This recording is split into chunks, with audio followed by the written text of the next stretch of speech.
দক্ষিণ কোরিয়াকে সম্পূর্ণ ধ্বংস করার হুমকি দিলেন কিম।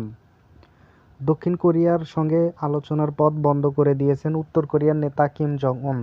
তিনি দাবি করেছেন তার বাহিনী দক্ষিণ প্রতিবেশীকে সম্পূর্ণ ধ্বংস করতে সক্ষম। একই সঙ্গে তিনি ইঙ্গিত দিয়েছেন যে যুক্তরাষ্ট্রের সঙ্গে আলোচনার ভবিষ্যৎ নির্ভর করেছে ওয়াশিংটন পিংইয়ংয়ের প্রতি তাদের শত্রুতাপূর্ণ নীতি পরিহার করার উপর।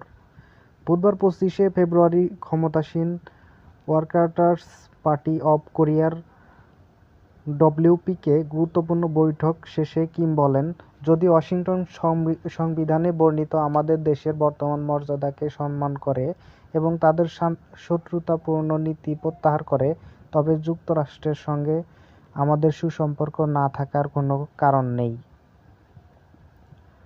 উত্তর কোরিয়ার সরকারি সংবাদ সংস্থা কেসিএনএর বৃহস্পতিবার 26 ফেব্রুয়ারি প্রতিবেদন অনুযায়ী, কিম তার পারমাণবিক শক্তিচালিত সামরিক বাহিনীকে আরও শক্তিশালী করতে নতুন অস্ত্র ব্যবহার তৈরির আহ্বান জানিয়েছেন।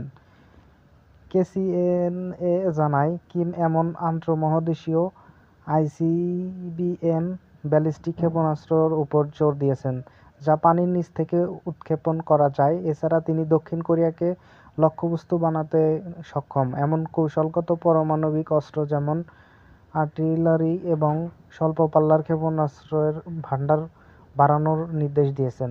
তিনি আরও বলেন, সাম্প্রতিক বছরগুলোতে পিংইয়ংয়ের পারমাণবিক ও ক্ষেপণাস্ত্র কর্মসূচির দ্রুত উন্নয়ন দেশটিকে একটি পারমাণবিক